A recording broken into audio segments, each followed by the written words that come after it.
Now, if we are the light, then I would challenge that love is the illuminator. It's the illuminating factor. Now, I'm going to reveal to y'all that I'm a nerd, and so when I think about the light bulb, you know the little part that goes in between it and it burns out?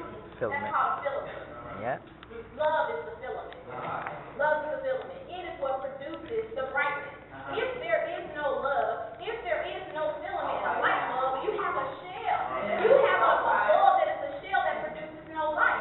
So if we don't have the filament of love exuding from the inside of us, we are a shell of Christ.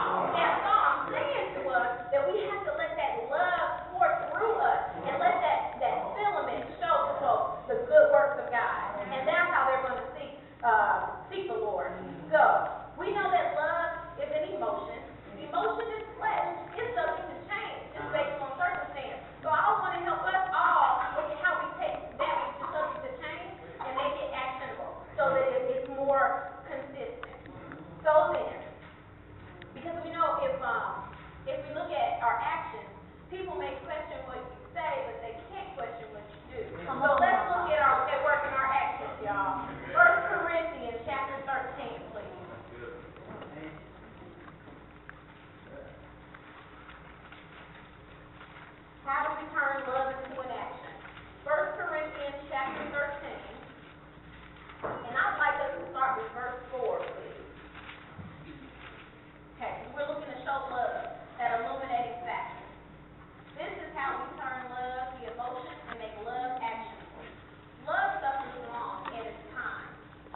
follow her for a little we bit. are not exuding love, we are Watching. annoying, and we're nothing but noise.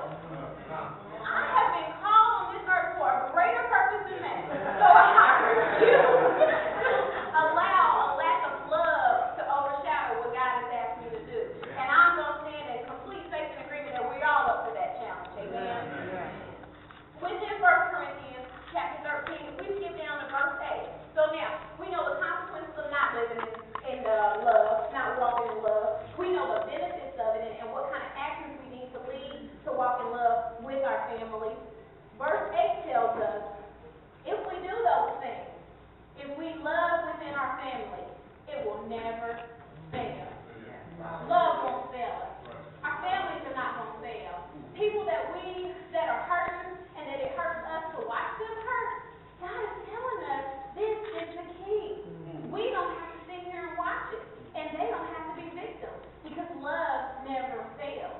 But whether there are prophecies, no matter what we say with our mouth, no matter how anointed we are, whether those prophecies will fail, whether there are tongues, whether there is knowledge. So I don't care how smart you are or how much word you put in front of somebody, if you don't have love, those things vanish away. They're nothing.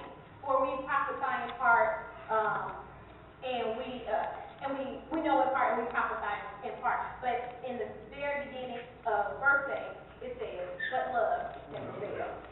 So, what I came to say this morning is love on your family, myself included, immediate and extended. But we have to do that with God's definition of love, that they will see our good work and they'll be drawn to the Father. It will truly glorify God. With our families, it's not about what we say, it's what we do. What we do.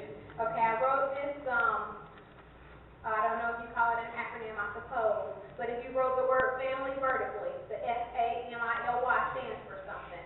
And basically, it summarizes chapter 13 of 1 Corinthians, those verses that we read. F in family is for forgive. Where there are offenses and challenges, we are charged to forgive. And I was drawn towards Luke 17:4. How many times shall you forgive somebody? 7 times a day. 7 times 7. And all that is meant to happen in a day. If somebody offends you up to 7 times a day, you still forgive them. So, anybody out here need to forgive them more than 49 times a day? Amen. The A is for accountable. We are accountable to show love, God's love to our family. M is I always think about mild, being mild in temperament, mild in our ways, mild in our responses, mild in our threshold for anger. I is for infinite hope. We can't give up. We have to stand in faith for our family. And L, it's going to be a lifestyle. It's not going to happen overnight. This is going to be a lifestyle. And the Y is you, of course, in me also, you, and that is going to equal Yahweh to them. Yahweh